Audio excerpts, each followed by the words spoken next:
Hola chicos, les tengo el resumen de Aprende en Casa 2 del día 22 de septiembre del quinto grado. En la materia de matemáticas, el tema de hoy es elotes para vacaciones. En este tema vamos a ver la división como sistema de reparto, pero antes vamos a recordar lo que es la división, y esta es un procedimiento aritmético que consiste en buscar cuántas veces un número denominado divisor se encuentra incluido en otro número llamado dividendo. También vamos a recordar lo que son las partes o cuáles son las partes de la división. Las partes son las siguientes. El dividendo es la cantidad que se va a repartir. El divisor son las partes a repartir dicha cantidad. El cociente es la cantidad que le toca a cada parte y el resto, el residuo o sobrante, es la cantidad que sobra. En el tema de hoy vamos a aprender a anticipar el número de cifras del cociente, que es el resultado que se obtiene al realizar una división. Pero ¿cómo vamos a hacer esto? Es muy sencillo. Vamos a utilizar las multiplicaciones y las divisiones. Esto nos va a ayudar a resolver este tipo de situaciones que necesitan obtener el cociente de algunas divisiones. Bueno, vamos a poner un ejemplo. El ejemplo va a ser el siguiente. Vamos a suponer que tenemos 5,200 chocolates y que estos los pretendemos guardar en 10 cajas. ¿Qué vamos a hacer? Tenemos que 5,200 chocolates los debemos guardar entre 10 cajas. ¿Qué vamos a hacer ahora? Ahora lo que vamos a hacer es buscar múltiplos de las 10 cajas para que se nos acerque a los 5,200 chocolates. Vamos a empezar 10 cajas, las vamos a multiplicar por 10 y nos va a dar que 10 por 10 son 100. 10 cajas las vamos a multiplicar por 100 y nos va a dar que son 1000. Hasta aquí ya se nos está acercando, no, ¿verdad? Aún nos falta. Vamos a hacer uno más. 10 por 1000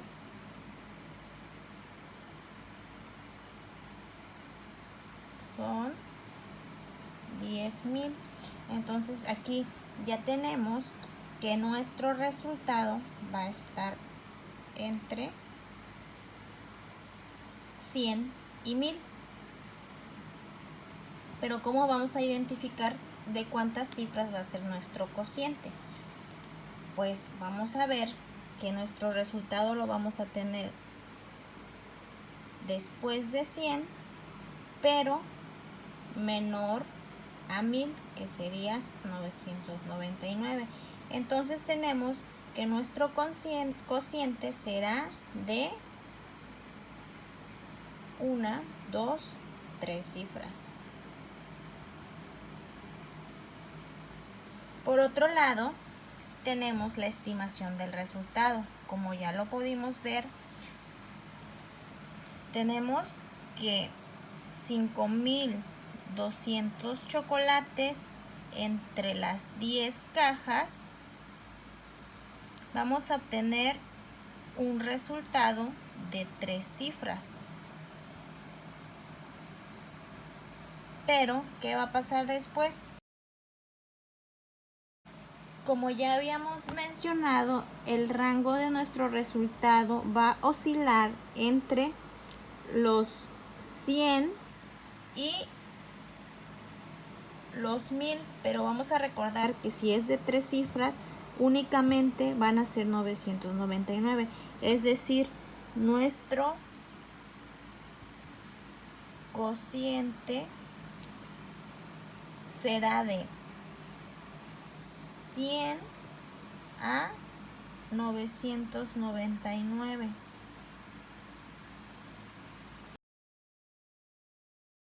Ahora vámonos con una cantidad que tiene un poco más de grado de dificultad.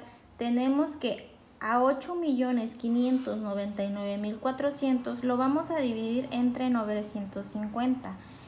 La cantidad que vamos a usar para saber el número de cifras que tiene nuestro cociente será el 950. Vamos a empezar haciendo múltiplos de 10. 950 por 10 nos da como resultado 9.500. 950 por 100 nos da como resultado 95.000.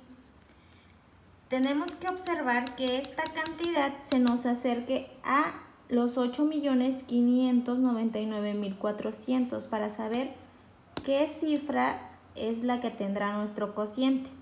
Pero esta no se nos acerca. Entonces vamos a hacerlo por 1000.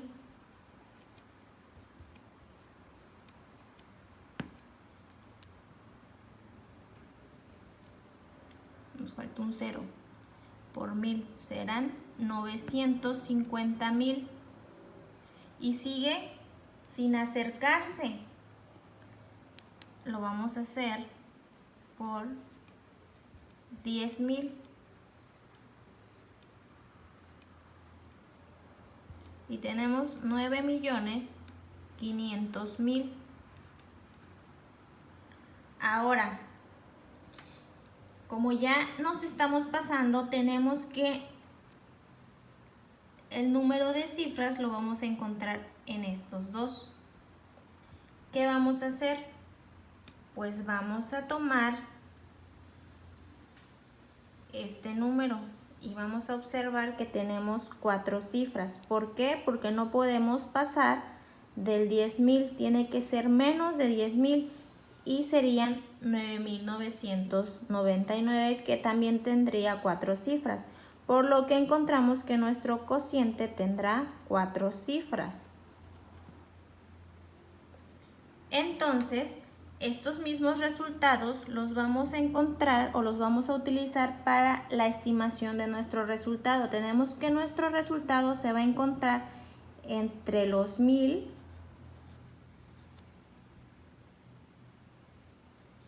y los 9.999. Esto será la estimación del resultado del cociente.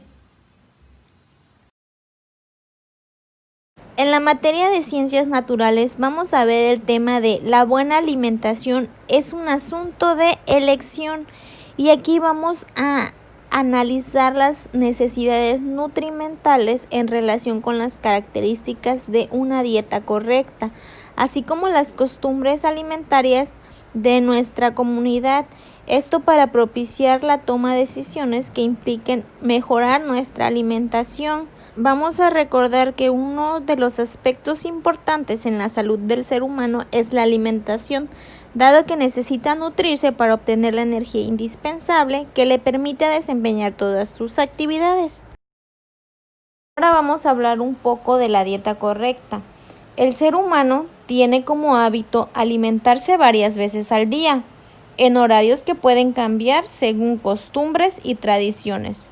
En nuestra sociedad, la costumbre es desayunar, comer y cenar. Sin embargo, a veces tomamos refrigerios y bebidas entre comidas. En ese caso, lo mejor es comer frutas, jugos naturales y cereales. Es importante evitar el consumo de aguas azucaradas, golosinas y frituras, porque causan sobrepeso y obesidad. La acción por medio de la cual ingerimos los alimentos y bebidas se llama alimentación. La dieta es la variedad y la cantidad de alimentos que consumimos de manera cotidiana.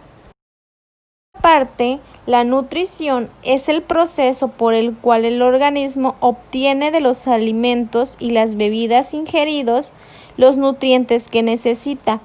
Es un proceso complejo que se lleva a cabo en el sistema digestivo, donde los alimentos son reducidos hasta una forma simple que el organismo puede asimilar, utilizar y desechar con una adecuada hidratación. Los nutrimentos son las sustancias básicas que el organismo necesita para su buen funcionamiento. Se clasifican en proteínas, carbohidratos, lípidos o grasas, vitaminas y minerales. ¿Pero qué son las proteínas? Las proteínas provienen de los alimentos de origen animal, como la carne, los huevos, la leche y sus derivados, y de origen vegetal, como las leguminosas, el frijol, la soya, la lenteja y el garbanzo. El organismo las utiliza para formar y reparar tejidos.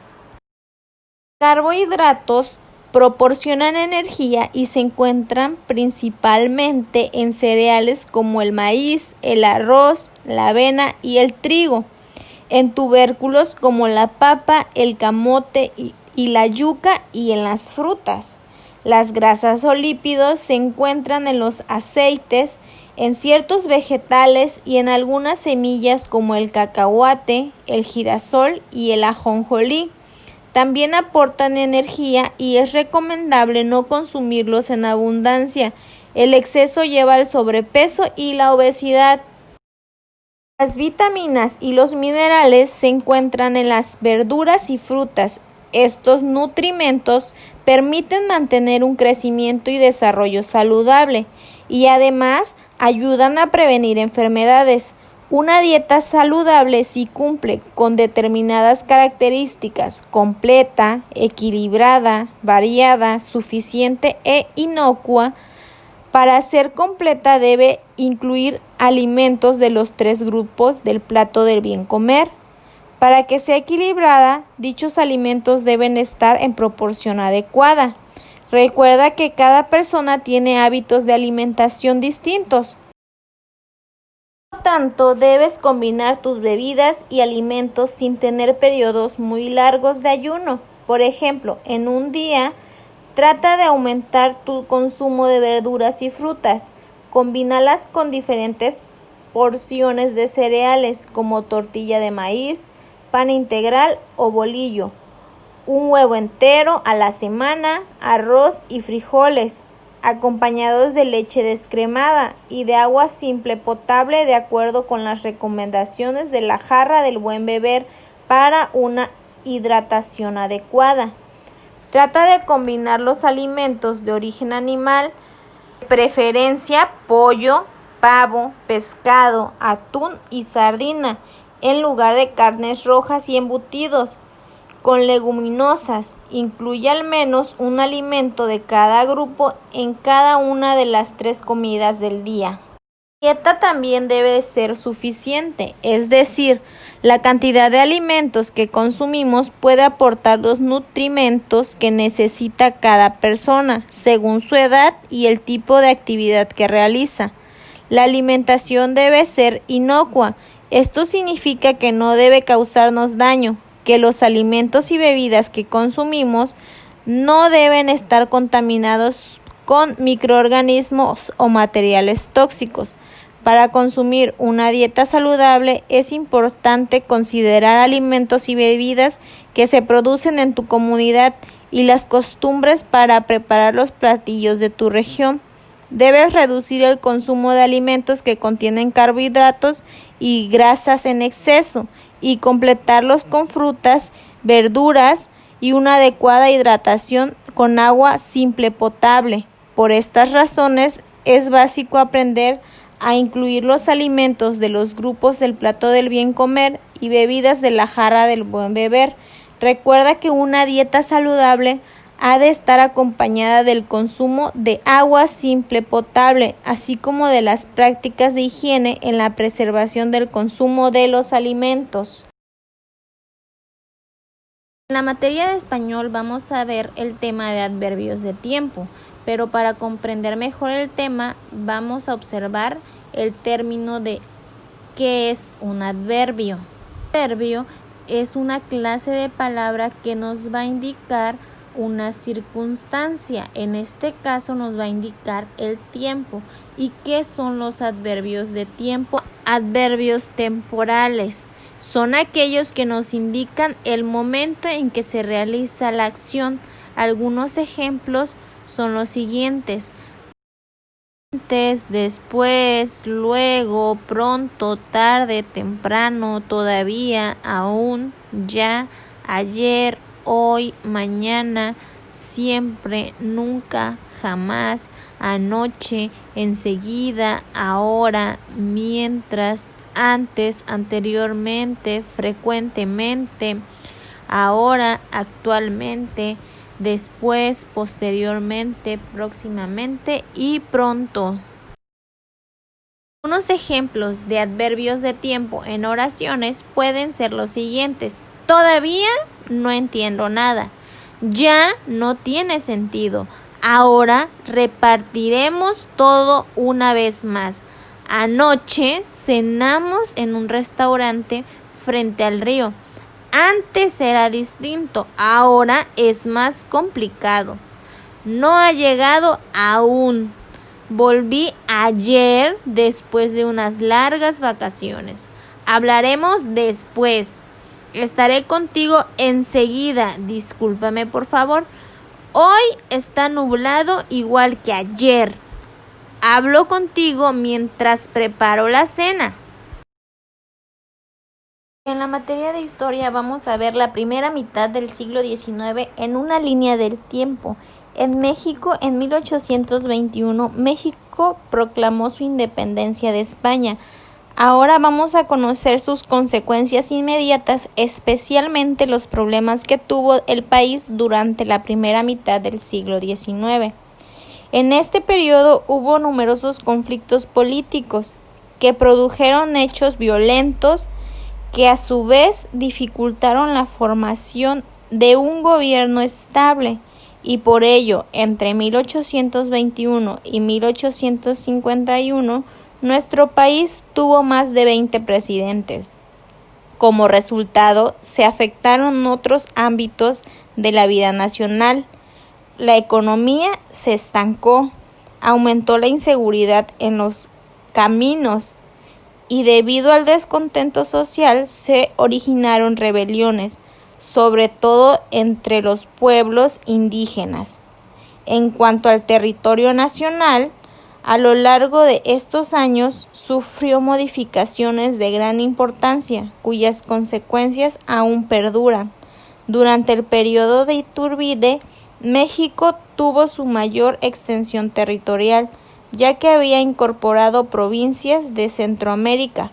En 1824, la división era de 19 estados, 5 territorios, y se creó el Distrito Federal. Además, Chiapas se unió de manera definitiva a nuestro país. En ese mismo año, luego aconteció la separación de Texas en 1836, y por último, la mayor pérdida del territorio tras el fin de la guerra con Estados Unidos en 1848.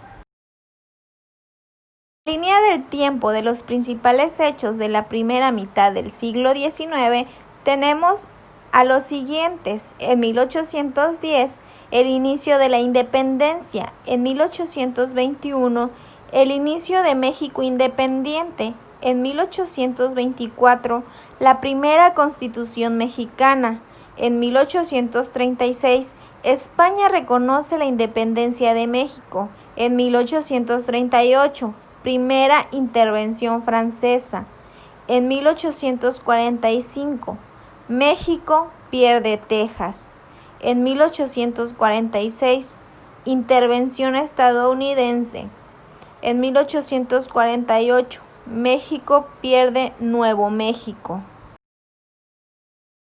Ahora tenemos la representación de la línea del tiempo acorde a los años anteriores. En 1810 se muestra el inicio de la independencia. En 1821, acomodado gradualmente, inicio de México independiente. En 1824, Se crea la primera Constitución mexicana. En 1836, España reconoce la independencia de México.